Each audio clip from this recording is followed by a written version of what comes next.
Madame, Monsieur, merci de nous suivre à travers ce magazine Au-delà de l'actualité. Nous parlons encore actualité ce soir, la fixation ou de la décision du ministre de l'Urbanisme qui veut faire respecter la loi qui fixe à 3 mois la garantie locative. Pius Mwabilou a-t-il les moyens de sa politique pour faire appliquer cette loi au sujet de la garantie locative? En tout cas, nous allons analyser les contours de cette décision avec un invité, un analyste politique. Il s'agit de Sélé Kanangil, à qui je dis bonsoir. Bonsoir Madame Gisèle, bonsoir à tous les téléspectateurs des CCTV qui nous regardent à travers le monde. Merci à vous de m'ouvrir ce soir les portes au-delà de l'actualité. Alors, vous êtes très content de la décision du ministre par rapport à la garantie locative. Tu ne vas pas dire que vous êtes déjà bailleur. Non, même si ici, ce n'est pas question d'être bailleur ou locataire. C'est question de respecter la loi de son pays et c'est ça l'état des droits. Vous savez, nous, Congolais, nous sommes forts lorsqu'il s'agit de parler, mais lorsqu'il s'agit de nous mesurer, de nous remettre en cause pour voir ce que nous faisons par rapport à ce que nous voulons, nous donnons toujours l'impression que nous voulons une chose et son contraire. La décision, ce n'est pas la décision du ministre, Pius Mwabilou, c'est la loi que veut, la loi numéro 15-025 du 31 décembre 2015, qui fixe à 3 mois la garantie locative pour les, comment on appelle, les maisons résidentielles et socioculturelles. Et donc que le ministre Pius Mwabilou, aujourd'hui, lève l'option de tout mettre en œuvre pour l'application de cette disposition. Nous qui sommes Congolais, nous qui sommes Quinois, le faire signifie respecter l'état des droits, parce que l'état des droits, c'est le respect de la loi de son pays. Et le ministre, en levant cette option, veut réellement travailler dans le cadre de l'état des droits. Maintenant, il revient aux bailleurs, aux locataires, aux courtiers immobiliers et aux autres acteurs qui doivent entrer en danse, de faire chacun son travail, de jouer chacun sa partition. Alors, il y a une de manière à ce que cela soit respecté. Ce sont des maisons à caractère résidentiel et socioculturel, parfait. C'est différent des maisons commerciales. Bien sûr, les maisons commerciales, on peut même les classer aussi dans le cas des maisons socioculturelles, parce que quand on est dans le cas des maisons socioculturelles, on voit toutes les autres maisons qui sont occupées par les opérateurs économiques. Et donc, moi, je me dis qu'ici, il ne faut pas prendre cette question, la comprendre parce qu'on est bailleur ou parce qu'on est locataire. Je souhaite qu'on comprenne la question comme Congolais. L'intérêt du peuple. Un véritable Congolais, c'est celui qui est soumis à la loi de son pays et qu'on se regarde tout droit dans les yeux pour nous dire, écoutez, il est temps de respecter nos lois, il est temps de faire appliquer cette loi. Alors, comme vous étiez en train de dire tout à l'heure, la loi existe depuis 2015, elle a été promulguée. Selon vous, pourquoi cette loi souffre d'application? Alors, les responsabilités sont partagées. Les responsabilités sont partagées. Vous savez, il ne suffit pas seulement de faire promulguer la loi. Chaque loi a toujours besoin des mesures d'accompagnement qui fixent les modalités de son application. C'est ce qui n'a pas été fait par les différents ministres qui se sont succédés à la tête de l'urbanisme et habitat. Et donc, Pius Mwabilou a un premier pas à faire, c'est de consulter ses collègues qui ont en charge notamment les finances, l'intérieur et lui-même pour qu'ils puissent ensemble prendre des mesures d'accompagnement. Je parle ici des arrêtés qu'ils doivent signer de manière à ce que cela puisse fixer les modalités d'application de cette loi. Et donc, pour répondre à votre question, je pense que les responsabilités sont partagées. Les responsables qui se sont succédés à la tête du ministère ont leur part des responsabilités, mais les courtiers immobiliers, les bailleurs, les locataires ont aussi leur responsabilité. Chaque Congolais a sa part des responsabilités, parce que je vous ai dit ici, il ne s'agit pas de comprendre, parce que si aujourd'hui on réfléchit un bailleur, on verra son intérêt. Si on réfléchit un locataire, on verra son intérêt. Or, l'objectif de cette loi, c'était également pour qu'il y ait la paix, la quiétude entre bailleurs et locataires. Parce que je vous apprends que quand vous allez dans nos différents tribunaux ici, la plupart des problèmes qui sont traités en longueur de journée concernent soit les locataires, soit les bailleurs. Et donc, je crois que c'était une décision prise, une décision responsable, de manière à ce qu'au lieu qu'on y aille chacun dansant la musique qui lui plaît, il fallait qu'on y aille parce que nous avons tous en tête une loi, un instrument juridique qui fixe les règles. Alors, les mesures d'accompagnement qui a souffert, dont le ministre précédent n'ont pas utilisé ces mesures pour faire appliquer cette loi. Et aujourd'hui, quelles sont les mesures qu'a pris le ministre? Beaucoup de mesures. Il a commencé d'abord par la sensibilisation. Il a, personnellement, non, ça ne suffit pas même. Non, vous avez posé la question. Vous avez posé la question. Laissez-moi répondre à Madame Gisèle. Apaisez-vous, oui. Je suis venu répondre à vos questions. Allez-y. Alors, le ministre devrait commencer par les commencements, c'est-à-dire échanger avec les différents acteurs qui interviennent ou qui doivent jouer chacun le rôle pour l'application de cette loi. Qui sont ces acteurs?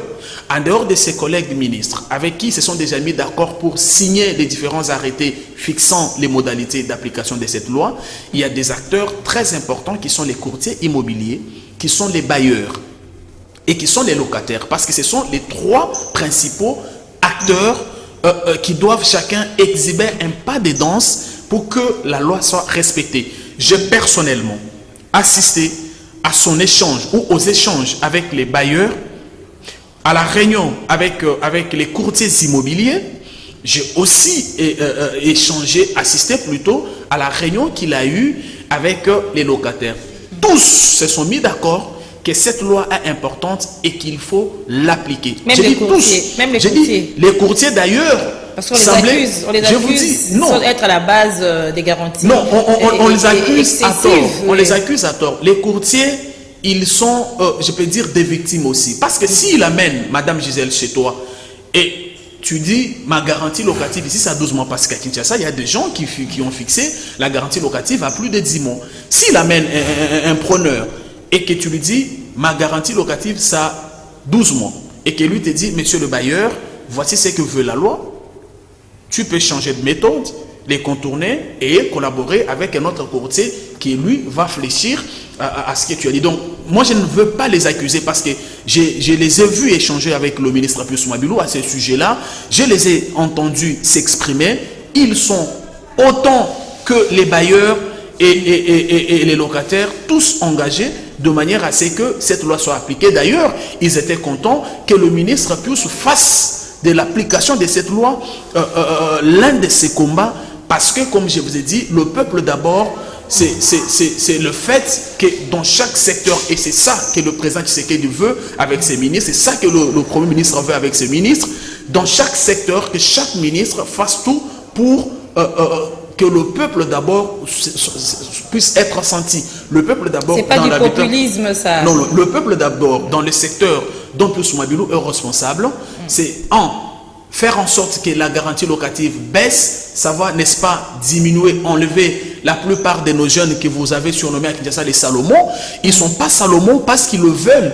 Ils sont Salomon parce qu'ils ne sont pas en mesure d'avoir 1200 $, d'avoir 800 $ pour verser la garantie locative.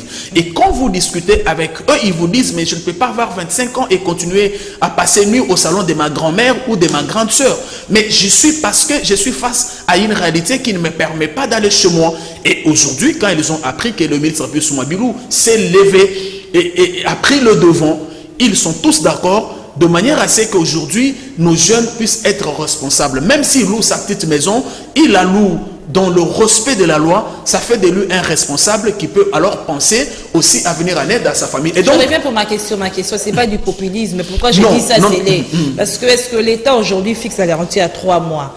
Qu'est-ce qu'il apporte, qu'est-ce qu'il apporte aux bailleurs dans la construction de maisons, dans l'achat de parcelles, par exemple? Et puis l'État, combien de maisons qu'il appartient, c'est à quel prix? Alors, d'abord, je commence par vous dire qu'il ne s'agit pas du populisme. Il s'agit d'une décision responsable prise par un monsieur plus que déterminé à aller jusqu'au bout. Il s'agit d'une décision prise, d'une option levée par un ministre qui veut, dans son secteur, travailler pour le bien-être de tous. Et donc, il ne s'agit pas du populisme. parce que si c'était le cas, je vous informe que les discussions ont vraiment évolué. Et donc, l'État apporte quoi? Non, nous ne sommes pas un seul pays au monde où il y a des bailleurs, Madame Gisèle. Je reviens du Cameroun, j'étais à 10, j'ai vu les bailleurs.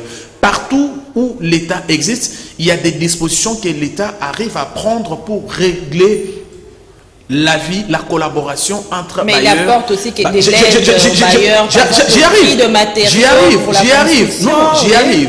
Et donc, l'État prend des dispositions de manière à ce qu'il y ait moins de problèmes. Je vous disais que quand vous allez dans nos différents tribunaux ici, cette question occupe une place de choix. Mais qu'est-ce que l'État apporte? L'État apporte la sécurité du bailleur. Parce que quand vous lisez la loi, il y a des devoirs pour les bailleurs, tout comme il y a des droits aussi, et vice-versa. Et donc, l'État sécurise les bailleurs, l'État sécurise sa parcelle, parce que je vous apprends ici, ou je vous rappelle, que le sol et les sous-sols appartiennent à l'État. Ce n'est pas parce que vous avez acheté une parcelle que vous avez acheté les sols de l'État. Non, monsieur. L'État détient le pouvoir sur son sol, détient le pouvoir sur son sous-sol, et c'est à l'État de fixer les modalités, de fixer des points de disposition, de manière à ce que la quiétude, la paix puisse régner. Mais l'idée ici, c'est de faire du peuple d'abord une réalité à l'urbanisme et habitat. Ok, de faire du peuple une réalité à l'urbanisme et à l'habitat. Mais du côté de bailleurs, je me mets toujours du côté de bailleurs. Est-ce que, je ne sais pas si vous avez déjà répondu à la question, les bailleurs diront que qu'est-ce que l'État a fait aussi de leur côté? Bon, j'ai peut-être pas bien compris la question, mais je vais quand même répondre. Peut-être que vous posez la question par rapport à ce que l'État fait de ses propres maisons. Est-ce que dans ses propres maisons, cette loi est respectée? Pour sécuriser les bailleurs. Pour sécuriser les bailleurs. Pour sécuriser non, les bailleurs. Bien sûr, mais il y a des documents. Je veux dire, quand vous lisez la loi, tout est défini. Je vais vous en donner peut-être copie après cette émission. Il n'y a pas que les locataires plutôt qui a les droits. Les bailleurs ont ses droits aussi.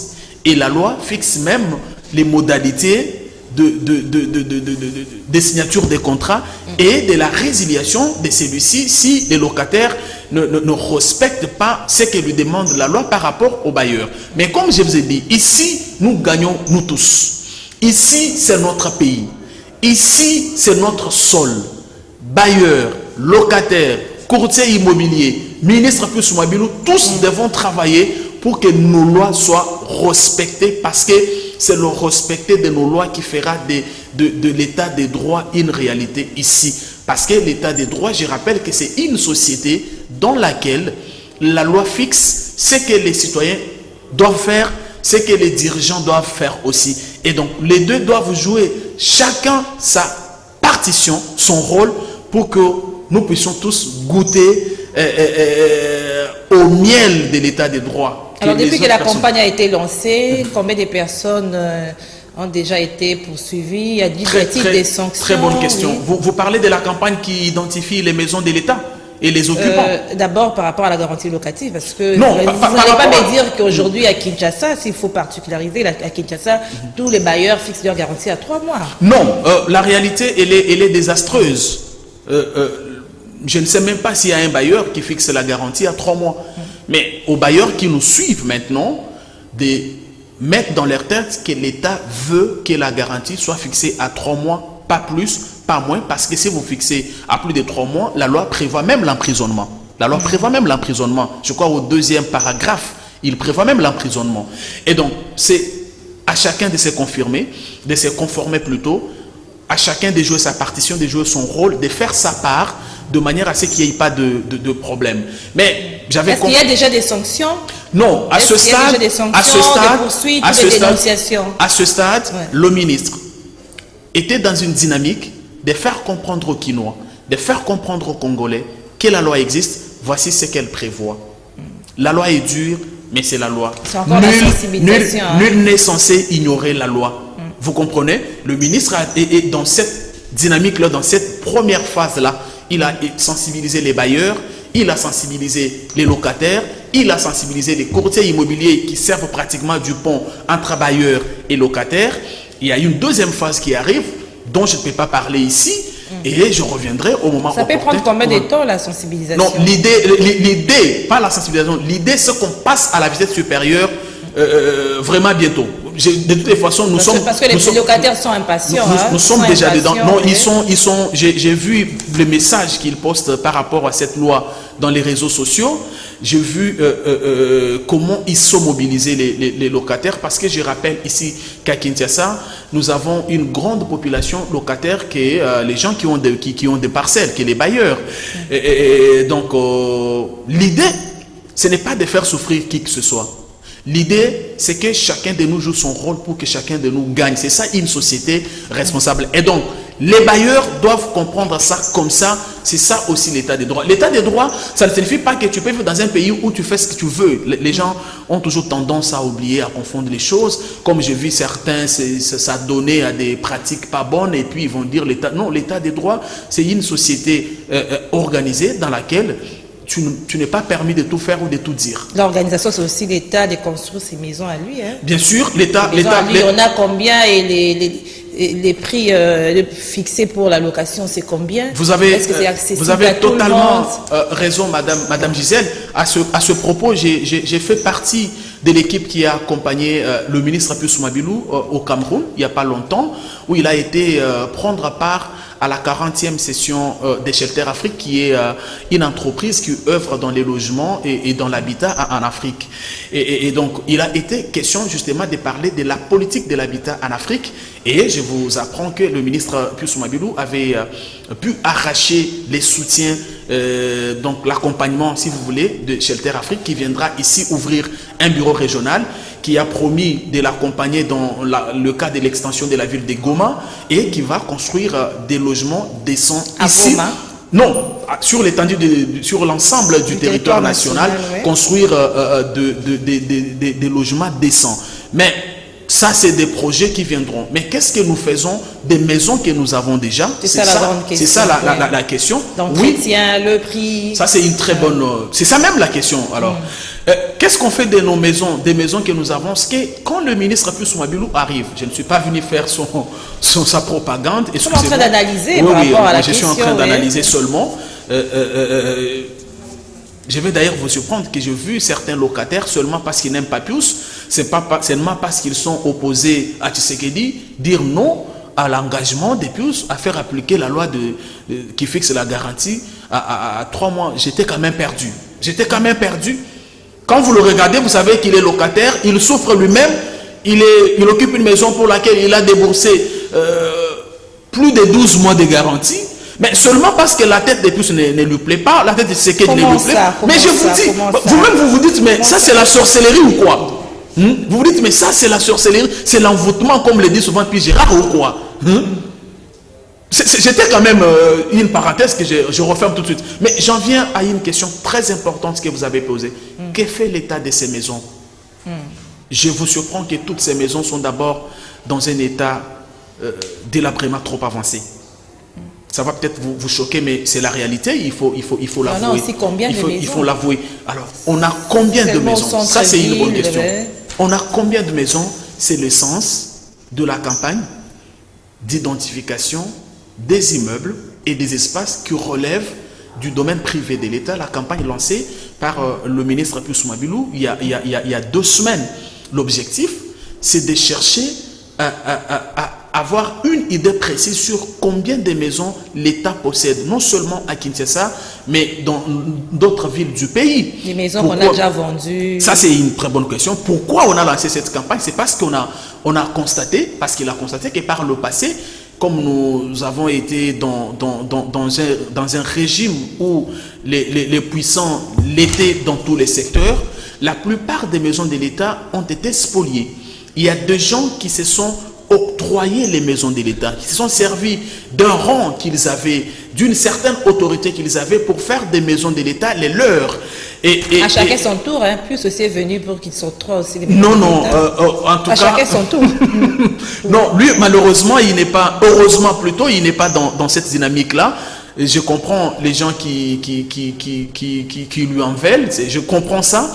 Alors, il est venu lister d'abord toutes ces maisons-là, chercher à savoir combien nous avons et comment est payé l'argent sur l'ensemble de ces maisons-là. C'est le sens de la campagne dont je vous parlais tout à l'heure, qui a commencé par l'immeuble flamboyant. L'immeuble, quand vous le regardez, il est en état délabrement. Mais vous réalisez que les gens non seulement occupent cet immeuble, mais l'argent n'entre pas dans la caisse de l'État, mais personne ne sait donner un seul souci de mettre quand même cette maison en bon état. Et donc, les gens... est-ce que le ministre a des moyens pour réhabiliter, par exemple, l'immeuble? Non, mais ça, c'est une autre question à laquelle je vais revenir, j'avance quand même. Quand vous discutez avec les occupants de l'immeuble, on vous dit qu'on peut aller jusqu'à faire 27 000 $. Mais lorsque vous vérifiez, depuis toutes ces années, sur 27 000 $ le mois, combien entre dans la caisse d'État?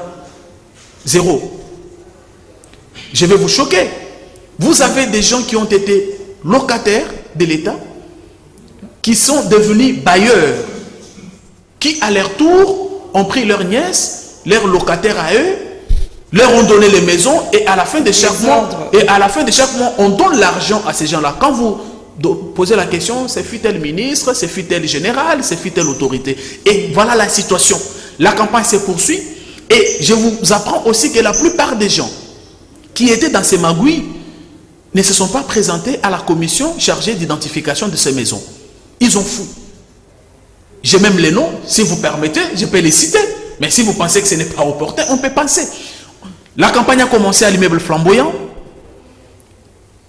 Après flamboyant, c'était l'immeuble, comment ça s'appelle, Canas. Et hier ou avant-hier, ils ont commencé à l'Interpol. Si je vous montre la liste, vous allez pleurer et vous allez réaliser combien l'État a perdu dans ce pays. C'est comme ça qu'Epius Oumabilou a dit, moi je viens faire pratiquement l'IGF version urbanisme et habitat. Tu as occupé la maison de l'État. Non seulement on t'a ravi la maison, mais on calcule la valeur de la maison. Pendant le temps que tu l'as occupée, tu dois quand même payer à l'État. Si tu ne le fais pas, vous n'avez pas de moyens. Si tu ne le fais pas, non, mais si tu ne le fais pas, la justice fait son travail. Ça, c'est pas la chasse à C'est sorcière, là. Aucunement pas. Aucunement pas. Parce qu'il était là, il faut le poursuivre. Non, mais au nom de Dieu. Dieu. Il ne sera pas là, il y aura aussi un autre qui va le poursuivre. Heureusement, il ne fera pas ce que les autres ont fait, parce que lui, il est venu avec une autre dynamique, il est venu dans une autre dynamique, passez-moi l'expression. Excusez-moi, j'ai l'impression que j'ai fait sa publicité, mais je réponds à vos questions et je suis obligé de vous donner les éléments. Et donc, on ne peut pas comprendre qu'une maison pour laquelle vous pouvez payer à l'État 1 500 $ le mois, vous l'occupez pendant 10 ans, pendant 5 ans, sans être inquiété. Sans être inquiété, vous ne donnez rien à l'État, vous avez même les kilos de la ravir, la désaffecter, la prendre, elle devient soit votre maison, soit la maison de votre femme, soit la maison de votre cousin. Mais attends, l'état de droit c'est quoi, Gisèle Toko? C'est ça l'état de droit justement. Tu te souviens, il vous dit non monsieur, la maison appartient à l'État. Mais il ne s'arrête pas là. Il vous demande quand même les comptes. Et c'est pas ça, c'est pas lui qui demande les comptes. Lui, il fait son travail en tant que ministre du secteur. Il découvre que vous avez occupé illégalement la maison. Il prend cette maison, il le remet à l'État. C'est à la justice de faire maintenant son travail, de s'occuper de la suite. Alors, tous ces bailleurs et ces locataires, pardon, de l'État, où est-ce qu'ils versent l'argent? Ça, c'est la question dans les poches des individus. L'argent, je vous ai dit ici. Mais ils doivent être poursuivis. Bien sûr, mais c'est là, vous me rejoignez. Oui, là, vous répondez à votre question relative à la chasse aux sorcières. Pas du tout. Pas du tout. Je vous dis, il n'a pas seulement voulu rendre public les décisions immeuble par immeuble. Je vais vous dire qu'il attend avoir la situation globale pour communiquer une fois pour toutes combien d'argent l'État a perdu depuis toutes ces années. Ça va vous surprendre. Je vous connais une journaliste patriote. L'État a été pillé. Ce Congo, on l'a pillé dans tous ces secteurs. Et quand vous avez les gens comme Gilles Alingueti, Pius Oumabilou, le ministre de l'économie, qui se bat, bien sûr, quand vous avez ces gens-là, les Bazaïba, les Mouabilou, les Jules Alingueti, les messieurs qui sont à l'économie, c'est des gens qu'il faut soutenir. Parce que lorsque ça ne marche pas, on critique. Nos journalistes, ayons aussi le courage d'avouer, d'accepter, lorsqu'il y a des gens qui font des efforts, à l'instar des efforts qui sont aujourd'hui fournis à l'urbanisme habitat. Alors, Célé, puisque nous parlons des maisons, des garanties locatives, venons-en à la proposition de loi sur le code de la famille du député national Daniel Mbao. Ça fait aussi grand bruit, c'est l'actualité. Est-ce que vous ne trouvez pas qu'elle est bonne, cette proposition? 500 $, le prix de la dot qu'il fixe dans le milieu urbain, et puis 300 dans le milieu ruraux. Qu'est-ce que vous pensez de cette proposition? Déjà, dans les milieux ruraux, pour nous qui sommes nés au village et qui avons grandi au village, la dot, elle est toujours moins chère par rapport à la dot telle qu'elle est fixée dans d'autres milieux. Oui. Mais la dot est une affaire coutumière.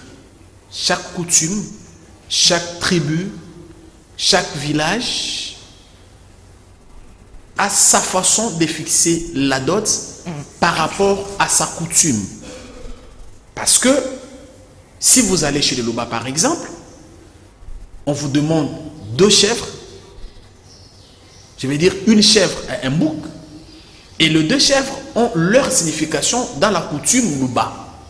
On les appelle même les chèvres ou les boucs, si vous voulez, qui sont donnés aux fantômes. Ça, c'est la culture, la coutume Luba. Vous n'allez pas dire à une famille Luba, parce que moi je suis député, je demande qu'on ne verse plus les 2 chèvres. Ou je demande qu'au lieu que vous fixiez ceci, que vous puissiez fixer cela.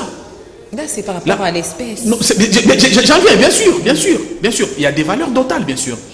Alors, même par rapport à l'espèce, l'argent que l'on verse dans une famille Yombe, par exemple, ça peut être 1000 $, ça peut être 500 000 francs, ça peut être 200 000 francs, à une valeur coutumière dans leur tribu. C'est vrai, je suis d'accord avec vous, qu'à Kinshasa, on a fait un peu de trop. Où marier sa fille est une façon pour la famille de s'enrichir. Oui, ils exagèrent aussi. Bien sûr, oui. Marier sa fille est une façon de s'enrichir. Alors, comme vous voulez vous enrichir à l'occasion du mariage de votre fille, un malin vous contourne et vous savez ce qui vous arrive. Vous avez des grossesses indésirables en famille. Il y a même des familles ici à Kinshasa où la fille a amené un homme, la famille a refusé, ou la famille a été trop dure. Et quelques mois après, l'enfant revient avec la grossesse. Quelque part, on vous contourne. Moi, je me dis qu'il ne faut pas aller par des lois pour régler cela. Excusez-moi, c'est ma compréhension. C'est une question coutumière qui doit être traitée par des tribus. Parce que je vous dis, la dot a une valeur lorsqu'elle est remise dans une famille par rapport à la coutume de cette famille-là. S'il faut parler de coutume, on ne peut pas faire de la dot, ça c'est ma compréhension, on ne peut pas faire de la dot une affaire d'État. Mais on peut plutôt mener une campagne pour faire comprendre aux gens que le mariage ne s'arrête pas seulement à la remise de la dot. Parce qu'aujourd'hui, je suis en train de me marier bientôt, lorsque je vais verser la dot, on t'a déjà demandé combien là? La famille, non, ça c'est, je ne peux pas quand même verser dedans. Oui. Lorsque je vais verser la dot, nous devenons une seule famille, la famille de la femme et la famille de l'homme. Il y a 2 besoins qui peuvent être couverts par moi au nom de l'amour à ma femme, au nom même pas de l'amour, mais au nom du fait que nous sommes déjà une seule famille et vice-versa. Et donc, vous ne pouvez pas quand même marier votre fille, trouver en ça une occasion de s'enrichir. Donnez-moi la moto, donnez-moi les groupes électrogènes, donnez-moi les bijoux en or, donnez-moi tout ça. Hein? Franchement, et il y a des hommes qui, quand ils viennent vous lui donner une telle facture, il ne revient jamais. Hein? Il ne revient jamais. Mais on ne peut pas faire de ça une affaire d'État. Moi, je pense que les députés Mbao a manqué à faire, au fait. De toutes les façons, laissez-moi finir. Ouais. Laissez-moi, les députés Mbao, la députée Christelle Vwanga, les députés Daniel Safou, les députés Eliezer Ntambwe, les députés Molière font partie des gens qui m'ont déçu, moi. Non, parlons pas. Non, mais on en parle. Ça fait que les fonds, est-ce qu'aujourd'hui... J'ai fini quand même. Parce que pour moi, excusez-moi, parce que pour moi, ces élus, ils parlaient à la télévision pour rien. Depuis qu'ils sont là, ils font absolument rien. Excuse-moi, ils font absolument rien. Là, ça n'engage que vous. Bien sûr. Et alors, vous ne voyez pas qu'aujourd'hui, si vous êtes face à ces jeunes garçons qui aujourd'hui ont ce besoin-là, ce désir-là d'épouser leur copine, mais ils sont face à des dots, à des chiffres-là exagérés, 2500 $. Un jeune qui n'a même pas un salaire de 200 $ et on lui demande 2500 $. Ces jeunes-là se réjouissent de la décision de la proposition de loi de Mbao. Vous voyez pas que dans ce même... Tu sais, Gisèle, oui. Excusez-moi, je suis chrétien. Je vais quand même évoquer une histoire biblique dans ça. Vous savez, lorsqu'Abraham envoie son serviteur chercher la femme pour Isaac, il donne des conditions. Je ne veux pas parler de l'affaire de Jacob parce que c'était pratiquement la même chose. Même Jacob a fait la même chose. Je t'envoie dans telle tribu chercher la femme pour mon enfant. Vous savez pourquoi? C'est parce qu'Abraham savait où, Jacob connaissait la coutume de cette tribu-là. Si vous avez de l'amour pour votre femme, cherchez des informations sur elle, comment on se marie chez elle. Parce que, comme je vous dis, c'est vrai, il y a on respecte encore la coutume. Parce que ma grand-mère, la façon dont on l'a épousée, moi, c'est différent. On n'a pas demandé à nos grands-mères des bijoux en or, on n'a pas demandé à nos grands-mères de télévision plasma. Oui. Il y a certes les familles qui pensent que marier sa fille est une occasion de devenir riche. Il y a des familles qui pensent que marier sa fille est une fête dans la famille qui doit juste répondre aux règles coutumières de notre tribu. Comment on se marie chez nous. D'où l'importance pour le jeune homme. Lorsque vous faites, ce n'est pas pendant les fiançailles ou le copinage avec votre future épouse, cherchez à savoir d'où elle vient, comment on se marie chez elle, qu'est-ce qu'on demande. Ça vous donne tout de suite une idée sur comment vous allez vous y prendre. C'est comme ça que moi je comprends les choses. Parce que je vous dis, Gisèle, il y a des familles qui demandent certaines valeurs totales, non pas par mauvaise foi, mais parce que la coutume exige. Quand vous allez par exemple vous marier dans une famille où le papa haït beaucoup de femmes, vous n'allez pas donner les habits seulement pour la maman de votre épouse. Je donne un exemple. Vous allez, parce qu'il s'agit d'une seule famille, en principe vous devez habiller les autres femmes des papas qui sont les mamans, excusez-moi, de votre charmante épouse. Mais si, dès le premier pas, vous avez ce genre d'éléments, la fille vous a dit, écoutez, mon père a 10 femmes, et chez nous, lorsqu'arrive le moment de mariage, on fait... C'est un problème d'organisation. Pour moi, c'est un problème d'organisation et d'information. Ça ne doit pas... L'État a déjà beaucoup de choses à faire. L'État se bat pour la gratuité qui est en train de marcher. L'État s'est battu pour la baisse du passeport. L'État se bat pour les soins. L'État est en train de se battre. Qui ne se marient pas par manque d'argent. C'est pas, en fait, je vous ai dit ici que l'État ne verse pas dans vos coutumes. L'État ne peut pas aller dans les coutumes des gens. Nous allons y revenir. Bien sûr. L'État ne peut pas verser dans les coutumes des gens. Et donc là, l'honorable Mbao, moi, il m'a encore déçu. Il pouvait faire autre chose. Il pouvait chercher une loi pour réglementer, par exemple, la circulation à Kinshasa. Les autres sont d'accord avec lui. Vous voulez toujours parler de la loi sur la congolité. C'est ce qui vous intéresse, hein? Non, il n'y a pas une loi sur la congolité. Là, ça touche l'intérêt de la Il y a une loi qui bloque. Il y a une proposition qui bloque plutôt l'accès, n'est-ce pas, à certains postes de responsabilité. Nous allons y revenir. Et donc, bien sûr. C'est la fin de notre magazine. Bien sûr, mais je voulais quand même dire un mot par rapport à cette loi, parce que j'ai vu les gens vouloir faire de cette loi, la proposition de l'Eltiani, une loi taillée sur un homme qu'on appellerait Moïse Katumbi. Je crois que c'est pas ça. Parce que même d'abord, ce n'est pas une affaire, une invention du Congo. En Afrique, aux États-Unis et ailleurs, il y a toujours des conditions pour accéder à une fonction de responsabilité, Gisèle Etoko.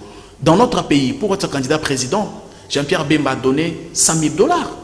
Ça signifie que moi, qui veux être président, mais parce que je n'ai pas 100 000 $, cette loi m'exclut directement. Merci. Vous comprenez? Oui. Alors, dire que la loi cherche à exclure les uns et les autres, non. La loi, elle est impersonnelle, mais moi, je soutiens cette loi parce qu'elle va protéger notre souveraineté. Les gens qui disent qu'elle vise Moïse Katumbi se trompent parce que Moïse n'est pas concerné. Merci. Moïse est de parents, son papa est juif, Selon Jean-Claude Mouyambo, dans sa lettre ouverte intitulée « Ma part de vérité », Moïse est zambien de par sa mère. La lettre est sur l'internet, vous pouvez la lire.